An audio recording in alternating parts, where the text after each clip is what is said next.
and I'm ready for Maddie. So Maddie is, I'll do a little intro while I wait for her to request to join in. She has been playing Anne Boleyn in the UK tour of Six. And prior to that, she was in the Bridges of Madison County. So I'm really excited to hear about her role and the theatres that she's been playing, and also all the fun stuff that she's been doing on her Insta during this period of lockdown.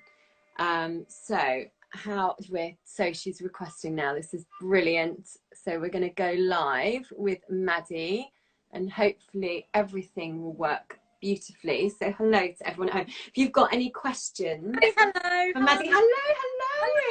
How are you? Good, really good, thank you. That was such an interesting talk so far. Thank you for having me. Thank you. Oh, someone's called annoyed to death. Are you getting the words on the screen as well? Yeah. Oh, brilliant. Oh, look, we can wave to people as we go then. Oh, it's so nice to chat to you. I was what I loved, I was looking at your Instagram, and just like every day you're throwing up all these lovely, what's it called, isolation, imagination, inspiration kind of thing. Yeah. And I just thought it's so lovely because it's giving loads of people a little kind of positivity and hope and kind of things to do, and like a sharing forum. It's really lovely. Yeah. Oh, well, Talk to me about what made you decide to do that. Well, basically, I thought, well, first off, I knew that I had this platform I had this platform from the show, and I was thinking of something that would keep me busy as much as everyone else busy, really. And I was thinking, well, some people were doing online workshops and online singing lessons, and I thought, well, I don't teach singing, and I don't teach dance. I'm very early on in my career still, so I wouldn't have the status to do that. And you've done amazing so far. Oh, I know. I feel so lucky, and I feel really lucky to have done Bridges last year, because I was thinking I couldn't imagine it being this year and finding out I'd gotten it, and then this all happening, and I feel so sorry for everyone getting jobs, like graduates getting jobs, and did you graduate last year? Yeah. So I left. We were meant to finish the course in July, but I left in May. End of May to start early June for rehearsals, and just went straight into Bridges at the Menio, which was just an incredible experience, and I feel really grateful for that. So going from that into Six was such a cool transition, because they're different, and it was such different venues, and even working from the Menio space to all the different spaces around the UK has just been really interesting, and very, very lucky to be doing that. So where had you toured so far with Six the musical? Gosh, we toured loads of places. I think the ones off the top of my head that I can really remember as being amazing spaces were Cardiff, the Millennium Wales Centre. It was just incredible, and the acoustics there were amazing, because it's housed to the I can't think of what orchestra it is, but it's one of the symphonic orchestras, and it's beautiful. So it really felt like a gig space in there. Is it quite a small venue, or? Well, it's actually the largest venue we've been to, but it felt so intimate. I think because it's maybe slightly more narrow and taller, it felt more intimate, and because the space felt quite it was quite soft sound. I know it sounds weird, but some of the spaces were quite echoey, and that was quite intimate. So no, that was lovely. We've been to Glasgow, Edinburgh. Did you do? Was it Theatre Royal at Glasgow? Yeah. When I was young, I did National Youth Theatre production. We went on tour, and we did Othello. That was with Chewy Ejiofor. Wow, yeah. Film star now. But so that was amazing. That is a gorgeous theatre. I don't know what it's like now. I mean, it's still beautiful. It's probably still exactly the same. Yeah. It was just stunning. That was one of the first venues we went to that was like a really beautiful venue like that. A lot of them had been quite modern up till then, and it was just lush. I think doing it in that space as well, and it feels so royal and like a queen, and you felt like a queen in that space. Aww. So like how long were you in each venue for? What was your schedule? Was it quite a fast turnaround? Yeah, so we'd have Usually we start on Tuesdays, on the whole. Sometimes we start on Monday, but Tuesdays until Sunday, and then we get Monday off and then start Tuesday the next space. So I'd often travel on the Monday, so I knew I was there. So in my head, I knew I was in it somewhere, and there were going to be no issues. But yeah, so it was a quick turnaround, but it was amazing. I think when you're riding on the high of it, and the show sweeps you up in the sense that it does advertise it like you are a girl group, so it feels the atmosphere you get back from everyone, and the vibe. And I heard that you were going to go and see it in London. Because the thing is, because it's at the Arts Theatre, it's a very small venue, and so it's literally sold out the whole time. And I had the opportunity to have tickets a couple of times, but it would have been like two, like separated, or they were up on the slips. And much as the slips is a really good way, like I'm always talking about, like go sit in the slip for Hamilton or for Mary Poppins. Really good value for money, and as long as you can position your legs, and I'm quite tall, it's okay. But I was like, no, do you know what, because I'm in love with the soundtrack, and I was listening to it today actually, whilst doing a power walk, and I love it. Makes me giggle, and it's a bit like, I love Hamilton, and I was in love with the soundtrack before I went to see the show, so that I knew that I was just my expectations were really high. And I think with Six, I was like, I don't want to just sit in the slips. I want to be fifth row of the stalls, right in the middle. I know, and it was just literally, I was ready to sort it for the Easter holes. But I'm sure, I mean, Six is a massive worldwide. It brings in a lot of so I think we'll be all right. Are you there? What's the longest you've had to travel? Oh, we've got some questions coming up now. That's nice. It's gone a little bit on the old freeze. Are you there? Hello. Can you see me now? Yeah. It just amazing. It froze a little bit. West End musicals fan. I know, I'm just reading some of their bits now. There's a couple of questions there. Someone says, and I don't know what their real name is because they're X6 icons. What's the longest you've had to travel between the two venues? Between two venues, sorry, not the two venues, between two venues. That would be probably from, I can't remember what venue was before Glasgow, but it was down south. And I remember going through London, stopping off at home, and then the train that morning to Glasgow, which was at least 4 hours, 4 or 5 hours. So that was probably the longest to travel. And then the next venue, that was again down south, so it was doing exactly the same journey. That was mad. But some places have been really nice because they've been quite near to each other, so that's cool. And the journey was lovely anyway, seeing out the window. Beautiful. Worth it. So that question was from Paige. She's like, my real name's Paige. Love it. That's quite cute. So I mean, so you graduated last year, and then straight into Bridges of Madison County, and you was it Central? Have I got that right? Did you study Central? The musical theatre course. So I started in 2016 and graduated 2019, and that training, it was so cool to hear about you saying about the Tempest, and because actually that was the first play I ever did in secondary school. Did you? That was a really special play actually to me. Played Prospero. Oh, well, feel free to record something, because I'm not going to put one out for a week. Do you know, I've got a couple of characters missing. I've not got, and I know Twinkula's a male part, but a lot of times people play her as Twinkula. That if you want, you can record that. That would be amazing. And I'm sure that all your Six fans would love to hear you doing something completely different. Completely opposite. That'd be lush. Because I'm just like, because so many people have said, that I think there was this, as I was saying to Darren before, you may have heard, there was this awful lull, and at that point there was like an awful lull in the theatre, but for teachers we were like, oh my god, we've got to take everything home, we've got to take the whole office, and we're going to be working from home, but we don't know when this is, and we don't know how it's going to work. And it was like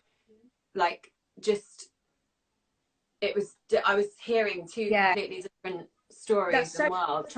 My mum's a teaching assistant, and she had exactly the same of trying to work out who was going to be in to teach children of key work, pre-workers, and then what pre-workers. they had to take home, and what they had to plan, and yeah, so absolutely. And even that is kind of changing. Like one day you think you're going in as key worker, you know, support, and then the next minute it's like, no, you're doing online from home.